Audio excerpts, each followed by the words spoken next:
ఈరోజు ప్రార్థన.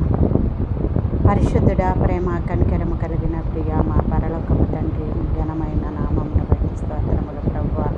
గడిచిన కాలమంతా మమ్మల్ని కాచి కాపాడి నూతన సంవత్సరంలో 2వ నెలలో 9వ తారీఖు వరకు సజీవుల లెక్కగా ఉంచి 2వ పునరుద్ధాన దినములో, ప్రభు దినములో, విశ్రాంతి దినములో మమ్మల్ని ప్రవేశపెట్టిన ఆయన ఈ రోజంతా మిమ్మల్ని స్తుతిస్తూ, కీర్తిస్తూ, ధ్యానిస్తూ, ప్రకటిస్తూ ఆరాధించే కృపను మీరు మాకు అనుగ్రహించినందుకు స్తోత్రములు ప్రభువా.